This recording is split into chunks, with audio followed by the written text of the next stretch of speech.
redécouvre la joie de vivre. Et qui sait, il pourrait recouvrer la vue et vous voir, vous le bienfaiteur. Je vous remercie.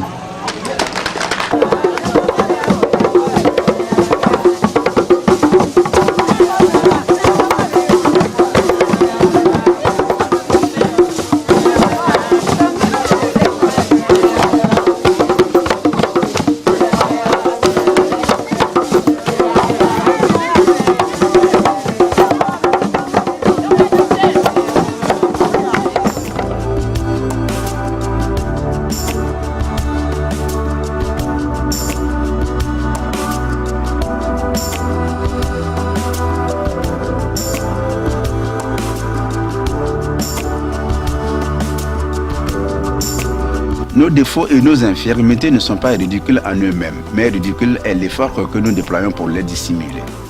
Le handicap fait partie du quotidien de la personne, quelle qu'en soit la forme. Certains le vivent au jour le jour, d'autres en font la brutale expérience ou d'autres encore y succombent avec l'âge et enfin certains le vivent indirectement dans leur entourage. Le handicap est souvent vécu dans une acception passive. Ce qui a changé, c'est le regard qu'on porte sur lui. Il est important de situer le handicap dans l'évolution sociale et culturelle de notre société. Le vocabulaire est révélateur du regard d'une société sur la différence de la normale à la personne en situation de handicap. La lecture historique des regards portés sur le handicap, le déforme, le monstre sont autant d'indicateurs sur la capacité à intégrer ou à exclure les personnes considérées comme différentes.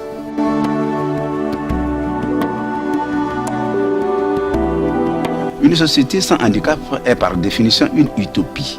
Une fois éliminé ce qu'aujourd'hui nous appelons handicap, d'autres différences apparaîtront inacceptables qui viendront se substituer aux catégories actuelles, renforçant intolérance et exclusion. Choisir d'accueillir et d'apprivoiser les différences qui nous font peur permet de contribuer à la construction d'une société plus ouverte et plus sereine.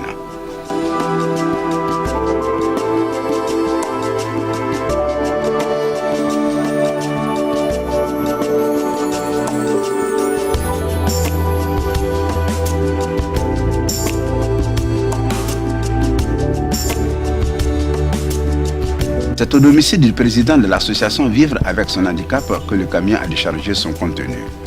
Le colis le plus attendu est celui des tôles pour la couverture des maisons.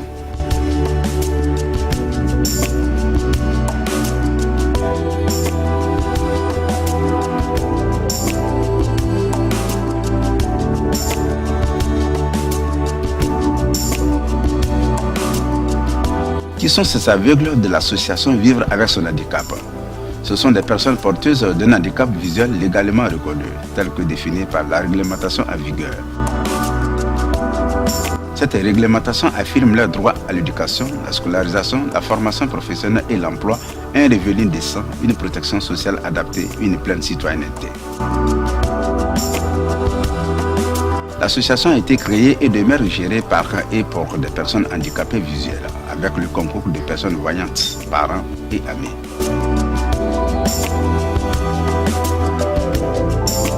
Les aveugles de Maple s'inscrivent dans la lignée de celles et de ceux qui, porteurs avant eux de même handicap, se sont mis en marche pour se battre contre les processus de discrimination et pour lutter en faveur de la pleine citoyenneté des déficiences visuelles.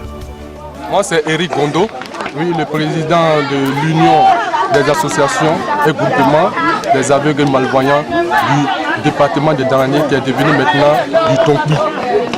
Nous travaillons en collaboration avec toutes les associations des personnes handicapées. Je tiens à remercier d'abord notre maire qui est devenue aujourd'hui la Dorcas auprès des personnes handicapées de vue. Parce que vraiment cela nous comble beaucoup. Nous comble beaucoup et ça va la permettre vraiment à venir nous délivrer vraiment de cette situation que nous traversons au quotidien.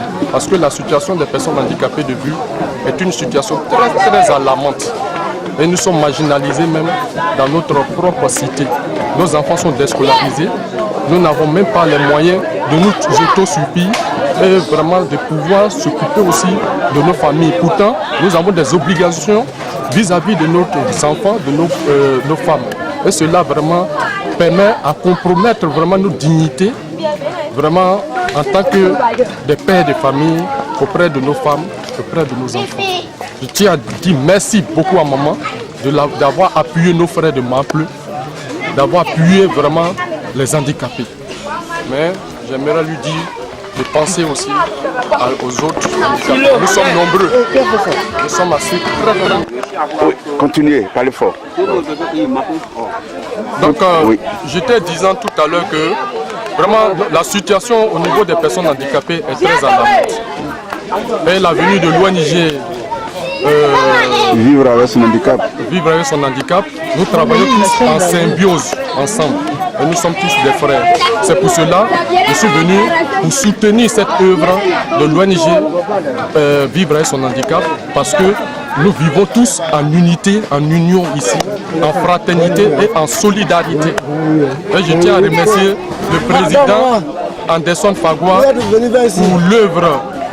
pour l'œuvre de solidarité qu'il a permis avec son ONG Vivre avec son handicap. C'était pour dire merci à maman d'avoir soutenu notre frère, d'avoir soutenu vraiment cette ONG, d'avoir soutenu les personnes handicapées. L'association Vivre avec son handicap compte 237 membres avec 86 femmes. Au nombre des enfants des aveugles de cette association, à la maternelle, l'on dénombre 15 enfants. Au cours préparatoire et au cours moyen, il y a 36 enfants. Au premier cycle, de la 6e à la 3e, il y a 14 enfants. Et au second cycle, l'on dénombre 6 enfants. Les aveugles ont encore besoin d'aide quant à la scolarisation de leurs enfants et de leur suivi.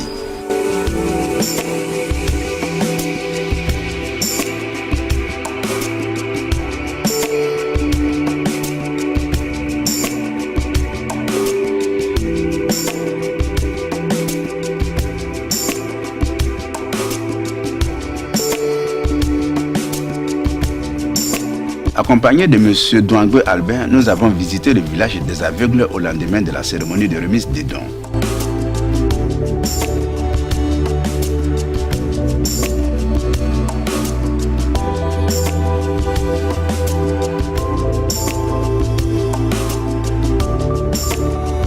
M. Douangwe Albert aide les déficients visuels dans des tâches qu'ils ne peuvent effectuer seuls.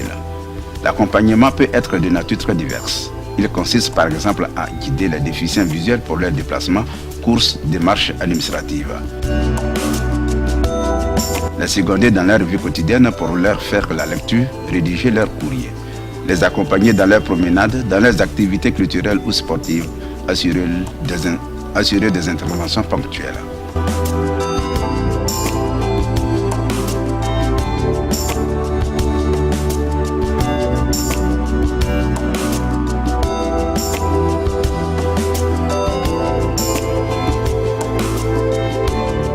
La foi, c'est une aveugle qui donne ses yeux à l'espérance.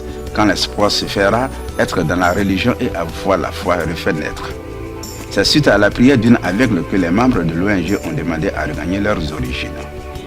Seigneur Jésus-Christ, Dieu de gloire, il t'a plu dans ton amour de rassembler tes enfants à Maple ici, afin que nous puissions nous réjouir en ton nom Jésus. Merci Seigneur Jésus pour cette bienfaitrice, pour cette femme au grand cœur qui a bien fait parler son cœur en octroyant beaucoup de dons à mes frères non-voyants. Jésus, je prie que Jésus, que tu la bénisses au centuple, que là où elle a puisé, Jésus, que tu puisses rembourser cela au centuple Jésus-Christ de Nazareth. Bénis Seigneur son ONG, bénis Seigneur son ONG, brise toute attaque de l'ennemi contre sa vie, au nom de Jésus. Détruis tout fléau contre sa vie, au nom de Jésus. Père, merci Seigneur pour ceux-là qui l'accompagnent. Jésus, merci, parce que Jésus t'a plu de les rendre disponibles. Tu as maintenu leur santé. Je te dis merci pour cela. Depuis l'Antiquité jusqu'à dans un passé récent, le regard porté sur les sociétés humaines sur la personne aveugle a toujours oscillé entre la vision du sage, du poète, incarné par la figure emblématique d'Homère, le père de l'épopée fondatrice de l'aventure grecque, et celle de l'exclu de maudit. C'est contre cette dernière approche que le christianisme réagira en référence à l'épisode de la piscine de Siloué relaté par l'évangéliste Jean. Dans les expressions couramment usitées, l'absence de vue, le manque de lumière, le sombre, le noir sont associés à des situations inquiétantes, mauvaises, défavorables. C'est ainsi que sera traité d'aveugle une personne qui n'appréhende pas correctement une situation donnée. Le handicap qui motive l'action de l'ONG La Chaîne d'Amour et de l'Espoir est un état objectif et durable dont les personnes porteuses, leur environnement et la société tout entière doivent assumer l'existence. Le combat de Mme Baya Marie Assomption consiste à limiter au maximum la dépendance qu'il engendre et les discriminations sociales qui viennent l'aggraver. Malgré les progrès techniques et médicaux dont chacun reconnaîtra l'étendue, malgré les avancées sociales, politiques et économiques, force est de constater la permanence d'importants obstacles à l'insertion des personnes handicapées. Ces difficultés sont d'autant plus grandes dans le cas du handicap visuel que notre monde fait chaque jour davantage appel à la vision des principaux actes de la vie quotidienne, mobilité géographique de plus en plus importante, utilisation massive de l'écrit et de l'image, généralisation des processus automatisés nécessite la vision pour leur utilisation. La chaîne d'amour et de l'espoir doit agir et agir.